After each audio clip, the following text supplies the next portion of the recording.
Your channel has exclusively accessed the amicus curiae report submitted to the Supreme Court of India on the alleged mismanagement of the country's richest temple, the Padmanabhaswamy Temple in Kerala.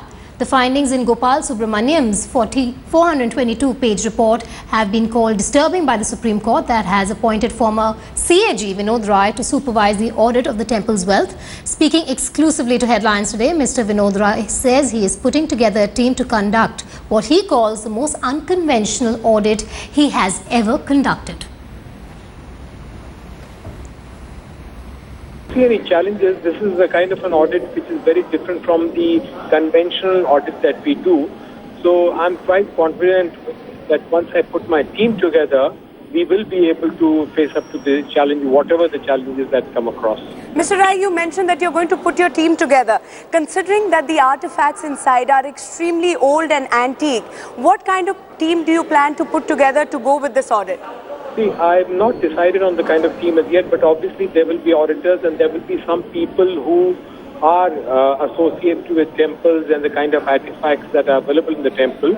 Once the Supreme Court order is made available to me, I will go to Trivandrum and then make the necessary inquiries and then decide on which are the people who would constitute the team.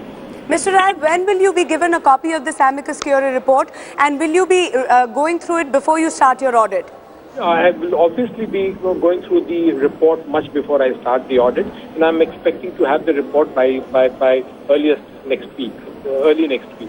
By the scathing indictment that has been made by the amicus curiae, do you think action should have been taken before, and perhaps this audit should have come much earlier? No, I don't want to make any comments upon, because I haven't seen you are talking about an indictment, but I haven't seen the report, so I really don't know what are the contents of the report. And without knowing the contents of the report, I really don't want to make any comment. Mr. Rai, have you been given a certain time frame by the court to finish this audit? Well, from the newspaper reports, I don't see a time frame. I haven't seen the copy of the order as yet. Finally, Mr. Rai, one final question. Do you get to choose the team personally that is going to do the audit, or will some other agency also be assisting you? I mean, as per the court audit, court verdict, I find that I have the freedom to choose the team. Do you see, I'm going to ask you this one last time, do you see this as an extremely tough assignment, considering the religious sensitivities involved as well, and the royal family of Travancore saying that they're going to put a stop to this audit? No, see, this is, I'm not aware that the royal family has said that they'll put a stop to the audit. But yes, as I mentioned earlier, this is not a conventional audit of the kind that we have been doing in the past. But then, of course, every assignment is a challenge. And I'm sure that in case we start the assignment, we start the audit, we'll be up to the challenges. One last question, Mr. Rai. As far as this temple is concerned, there have been a whole lot of stories about superstitions around it, and whoever has gone inside the vaults has seemed to have had some bad luck befall that person.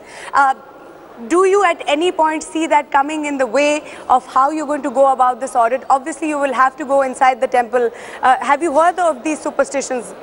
Look, I have been to the temple and I've been there many times. I'm not aware of the superstitions. In any case, I don't believe in superstitions, so I don't think I need to take cognizance of all that. All right, our correspondent Rohini Swami now joins me live from Chennai. Rohini, very quickly take us through the contents of this explosive report. Well, it's very important to see the highlights of this report. One is the fact that the amicus curiae has very clearly said that he, based on the circumstances and the situation and the statements that he has taken and what he has seen, that there could be possibility of pilferage of gold and other jewelry or of other existing jewelry in that temple, outside the temple also. Another important thing he has raised an issue is of the security of the temple. He has said that the CCTV camera that is existing is just one of them, and that is not enough to monitor what is happening. A lot of interesting points that he has raised. One is especially when he's going to the various walls. Vault B was closed and did not have the keys to it, but the other walls that he visited, in one wall when he entered, he did see for the fact that there was one place where there was lots and lots of gold coins and currency that is lying there, and that too in a mutilated condition. He said that these things were not accounted for. While talking to the auditors of the temple, he said that in his report he has clearly said that the auditors have said that they do not have access to many points of the many parts of the documentation of the temple. For example, the income tax documents of the temple, because he said that some part of it, especially when it comes to the gifts in terms of gold and other jewelry that the devotees have given to the temple, gold, silver, other coins, jewelry that has been given to the temple has not been accounted for. So, and almost income tax has not been paid till around, he has said till almost 2007. Very clearly, a lot of malpractices taking place within the temple, and he has said that that needs to be sorted out. Another important point, let me tell you, is the fact about auditing what is there in the temple. The different articles that are there, he says that in 2007 he has got a circular which says that the king has asked for the documentation of photography of the articles within the vault for a photo album of the palace. But when the 3-member committee was set up to inquire and audit what is there in the temple just a few years ago, they were not allowed to videograph or photograph, saying that will hurt religious sentiments especially. Rohini, you've read through this entire report. It's over 400 pages long. Now tell us, does it indicate anywhere down the line, as far as the amicus curiae in this case is concerned, that there could perhaps be the role of an insider as far as this pilferage is concerned? Well, there are two things to this. One, yes, he says that the fact that there are a lot of people within the royal family who knew what is happening, and they are in the know of the fact that there is unaccounted money, they are in the know of the fact that there are certain parts of the temple that have not been accessed by the committee. So obviously, yes, he has indirectly said that there are people in the temple who know what is happening within the temple.